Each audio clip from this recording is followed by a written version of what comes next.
તો લોકસભા ચૂંટણી પહેલા ફરી એકવાર તૂટશે કોંગ્રેસ। માણાવદરના ધારાસભ્ય અરવિંદ લાડાણી રાજીનામું આપશે। જે આ સમાચાર સામે આવી રહ્યા છે। આજે સાંજે 5 વાગે લાડાણી રાજીનામું આપશે।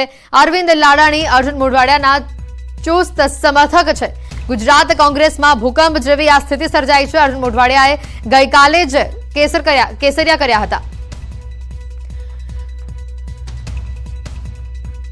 સંવાદદાતા પ્રણવ અમારી સાથે સીધા અહીંયા જોડાયા છે। પ્રણવ, એક પછી એક જે રાજકીય ભૂકંપ કોંગ્રેસમાં આવી રહ્યા છે, વધુ એક નામ આમાં ઉમેરાયું છે, વધુ માહિતી શું છે?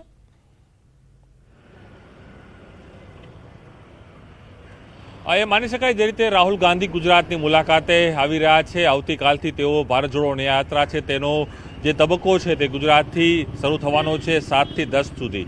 તેની પહેલાં એક પછી એક કોંગ્રેસના જે નેતાઓ છે, ધારાસભ્યો હોય, પૂર્વ ધારાસભ્યો છે, તે કોંગ્રેસ પાર્ટીને રામ રામ કહી રહ્યા છે, કોંગ્રેસ પાર્ટીને તેનો હાથ છોડી રહ્યા છે। ત્યારે એક વધુ એક નામ આવ્યું છે સૌરાષ્ટ્રમાં, કારણ કે સૌરાષ્ટ્રમાં જે રીતે કોંગ્રેસ પાર્ટી 2017માં સૌથી વધુ મજબૂત થઈ હતી, પરંતુ 2022માં ત્યારે કરતાં ઉલટા પરિણામો કોંગ્રેસ પાર્ટી માટે મળ્યા હતા। તેમાં પણ માત્ર જે આખી વેવ હતી ભારતીય જનતા પાર્ટી સામેની, તેની સામે માત્ર 2 મુખ્ય ધારાસભ્યો જીત્યા હતા। એની અંદર એક નામ હતું અરવિંદ લાડાણી। માણાવદર બેઠક ઉપરથી પહેલી વખત તેઓ ધારાસભ્ય તરીકે ચૂંટાયા હતા, પરંતુ હવે એ સવાલ થઈ રહ્યો છે કે તે કેમ પાર્ટી છોડી રહ્યા છે। જે રીતે અટકળો ચાલી રહી છે કે ગમે તે સમયે અરવિંદ લાડાણી છે તે પોતાનો પક્ષ છે તે પક્ષ છોડી દેશે અને આવનારા કલાકોની અંદર કદાચ એ પિક્ચર ક્લિયર થઈ જશે કે અરવિંદ લાડાણી છે તે પોતાનું રાજીનામું છે વિધાનસભા અધ્યક્ષને ક્યારે સોંપે છે। પરંતુ હાલ અરવિંદ લાડાણી તેની સાથે વાતચીત થઈ। અરવિંદ લાડાણીએ પણ કહ્યું છે કે હજુ પણ મેં કોઈ પ્રકારનો નિર્ણય નથી લીધો, પરંતુ રાજનીતિની અંદર સમયાંતરે મિનિટોમાં રાજનીતિ બદલાતી હોય છે।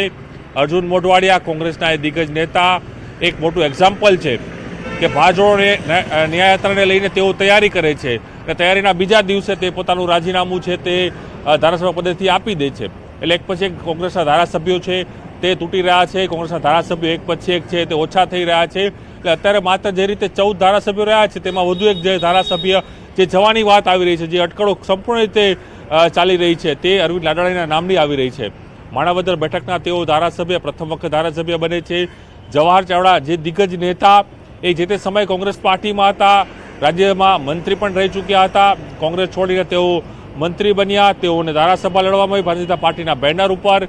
તેઓ ફરી 2022માં જે કહે છે કે અરવિંદ લાડાણી સામે તેઓ ઝંપલાવ્યું, અરવિંદ લાડાણી ત્યાં જીતે છે અને હવે અરવિંદ લાડાણી ફરી પોતાનો પક્ષ બદલે તે પ્રકારની વાત આવી રહી છે। એટલે ચોક્કસ કોંગ્રેસ પાર્ટીને એક પછી એક મોટા ઝટકાઓ મળી રહ્યા છે, કારણ કે કોંગ્રેસ પાર્ટી એક તરફ ભારત જોડો ન્યાય યાત્રા એટલે યુવાનોને, બેરોજગારોને, ખેડૂતોને ન્યાય આપવાની વાત કરી રહી છે, પરંતુ એના નેતાઓને જ ન્યાય નથી મળી રહ્યો। અને એક તરફ ભારત જોડો, તેમાં હવે ભાજપ જોડો આ યાત્રા શરૂ થઈ ગઈ હોય તે પ્રકારના દ્રશ્યો છેલ્લા અનેક દિવસોથી જોવા મળી રહ્યા છે।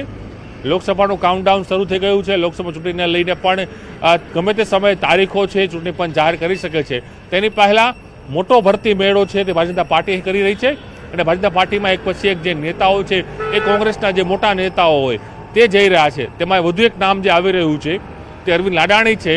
માણાવદરના ધારાસભ્ય છે, પાટીદાર સમાજમાંથી આવે છે અને જો એ ભારતીય જનતા પાર્ટીનો કેસરો ધારણ કરે તો ચોક્કસ માત્ર એક જ ધારાસભ્ય સૌરાષ્ટ્રમાં એ વિમલ ચુડાસમા એ રહે છે।